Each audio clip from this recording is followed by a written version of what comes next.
بسم اللہ الرحمن الرحیم. السلام علیکم. My name is Nida. Welcome to my YouTube channel.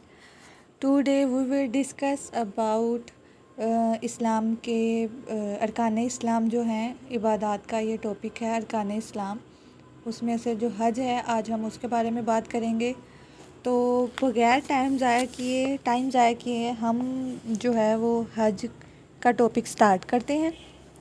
سب سے پہلے ہم بات کرتے ہیں کہ حج کی جو تاریخ ہے وہ کیا ہے.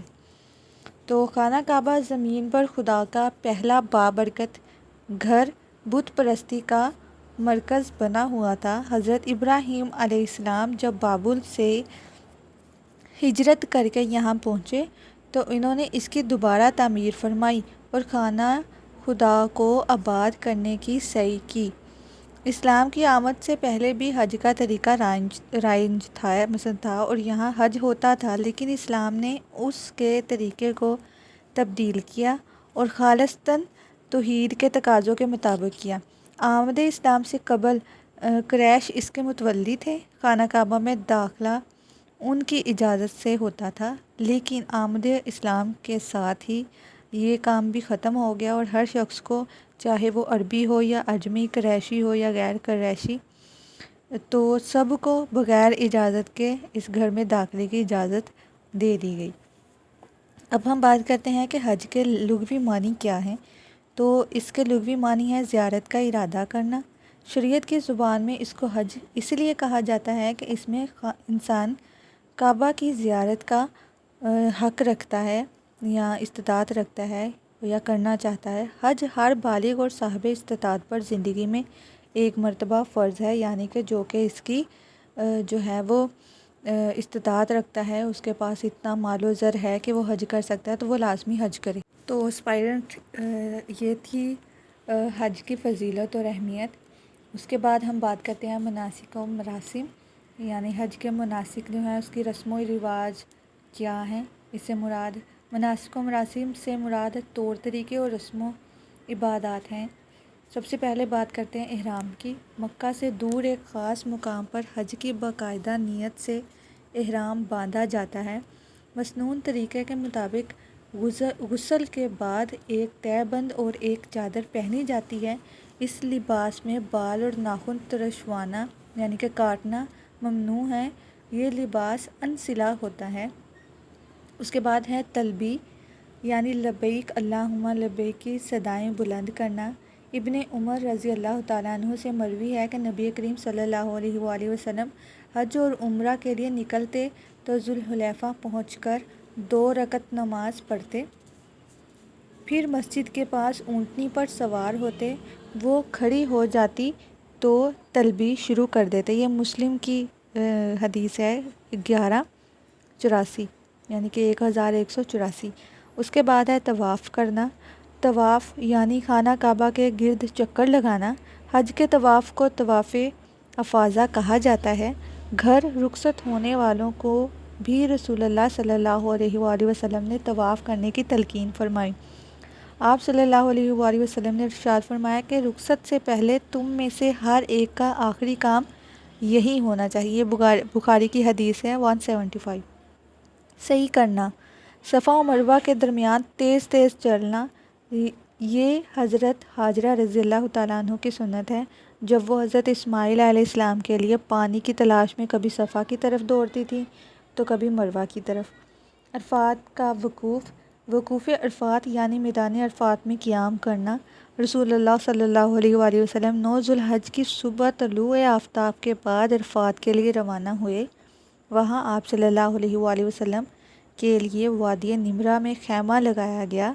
سورج ابھرنے تک وہاں آپ نے قیام کیا. اس کے بعد وادی کے نشیب میں لوگوں کو خطبہ دیا. اس کے بعد ظہر اور عصر کی نماز ایک اذان اور 2 تکبیروں کے ساتھ ادا فرمائی. یہ آبجیکٹیو میں بھی پوچھ لیتے ہیں. پھر جبل رحمت کے پاس قبلہ رو ہو کر غروب آفتاب تک کھڑے مناجات کرتے رہے. یہ بخاری کی حدیث ہے روایت ہے یہ 1659. مزدلفہ کا قیام. عرفات ہی کی طرف ایک اذان اور 2 تکبیروں کے ساتھ مغرب اور عشاء کی نماز مزدلفہ میں رسول اللہ صلی اللہ علیہ وآلہ وسلم نے ادا فرمائی۔ رات کے آرام اور آرام کے بعد روشنی کی مکمل پھیل جانے تک مشعر الحرام کے پاس کھڑے دعا و مناجات کرتے رہے۔ طلوع آفتاب سے کچھ پہلے آپ یہاں سے روانہ ہوئے۔ رمی کا لغوی معنی ہے پھینکنا، یعنی شیطان کی طرف کنکریاں پھینکنا، مارنا۔ قربانی کے دن چاشت کے وقت اور بعد کے دنوں میں سورج ڈھلنے کے بعد رسول اللہ صلی اللہ علیہ وآلہ وسلم نے رمی کی۔ آپ صلی اللہ علیہ وآلہ وسلم جمرے کی طرف منہ کر کے کھڑے ہوئے۔ بیت الحرام آپ کی بائیں جانب اور منی دائیں جانب تھا۔ پھر آپ صلی اللہ علیہ وآلہ وسلم نے 7 کنکریاں ماری اور مارتے وقت ہر کنکری کے ساتھ تکبیر پڑھی۔ حلق کروانا: قربانی کے بعد سر کے بال منڈوانا سنت ہے۔ حجۃ الوداع کے موقع پر حضور اکرم صلی اللہ علیہ وآلہ وسلم نے حلق کروایا۔ نبی کریم صلی اللہ علیہ وآلہ وسلم نے سر منڈوانے والوں کے لیے 3 مرتبہ اور بال کٹوانے والوں کے لیے 1 مرتبہ دعا فرمائی۔ یہ بخاری کی حدیث ہے، روایت ہے 1768۔ تو اب بات کرتے ہیں ہم حج کے انسانی زندگی پر اثرات۔ تو سب سے پہلے بات کرتے ہیں رضا الہی پر قربان ہو جانے کا جذبہ۔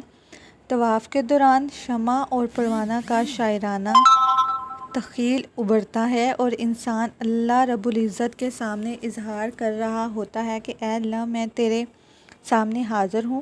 رضا الہی کی خاطر ہی انسان رزق و برق لباس کو چھوڑ کر سادہ احرام میں ملبوس ہو جاتا ہے، نفسانی خواہشات کو کنٹرول کرتا ہے، تکالیف کو صبر سے برداشت کرتا ہے۔ اس کے علاوہ حج اللہ رب العزت کے ان نیک بندوں کی بھی یاد دلاتا ہے جو رضا الہی پر قربان ہوئے، مثلاً حضرت اسماعیل علیہ السلام کی والدہ سعی، حضرت ابراہیم علیہ السلام کی قربانیاں، یہ سب حج میں باقی رکھ دی گئیں تاکہ رضا الہی پر قربان ہونے والوں کے لیے مشتعل راہ بن سکے، یعنی کہ ان کے لیے یہ مثال ہو۔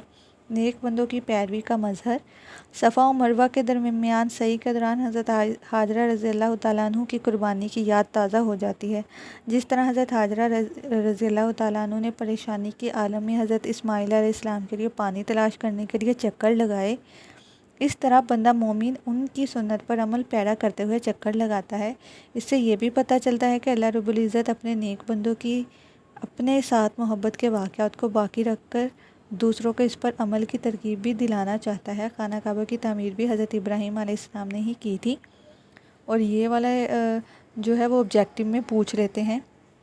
اطاعت امام: 7 سے 10 ذی الحجہ تک ایک ہی امام کی قیادت میں ارکان کی ادائیگی سے اطاعت امیر کا جذبہ پیدا ہوتا ہے۔ اتنے بڑے اجتماع میں شاندار تنظیم کا اظہار اور ایک ہی امام کی تکبیر پر رکوع و سجود صرف اسلام اور حج کی ہی خوبصورتی ہے۔ یہی اطاعت امام مسلمانوں میں تنظیم اور اتحاد کے جذبات کو پروان چڑھاتی ہے۔ اس کے بعد ہے اسلام کے دشمنوں کو منہ توڑ جواب۔ اس کا مظاہرہ رمی جمرات پر دکھایا جاتا ہے۔ طواف کعبہ میں بھی پہلے 3 چکروں میں پہلوانوں کی طرح اکڑ کر چلا جاتا ہے، جس سے دشمنوں کے پر رعب طاری ہوتا ہے۔ مسلمانوں کی اتنی بڑی تعداد کا ایک جگہ پر اکٹھا ہونا بھی کفار پر رعب طاری کر دیتا ہے اور ان کے دلوں میں مسلمانوں کے لیے ایک خوف پیدا ہو جاتا ہے۔ حج کا زمانہ تمام جروئے زمین پر مسلمانوں کی بیداری کا زمانہ ہے۔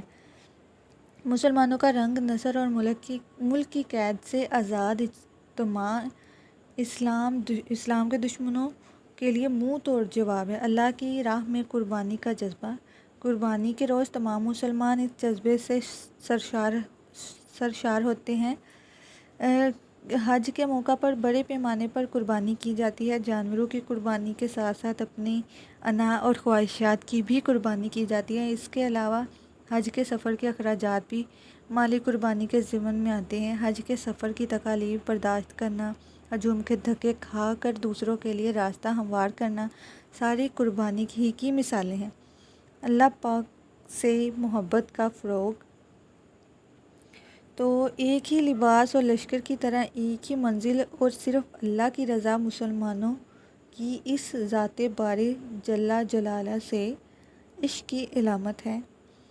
آگے ہم بات کرتے ہیں حج کی جامعیت۔ حج اگرچہ کہنے کو ایک عبادت ہے، لیکن اس وقت اس میں ہر عبادت کی روح موجود ہے۔ حج نماز ہے، نماز کی حقیقت ذکر یا یاد دہانی ہے۔ حج کے دوران انسان کی زبان سے مسلسل لبیک اللہم لبیک کے الفاظ اس یاد کی یاد دہانی کی عکاسی کرتے ہیں۔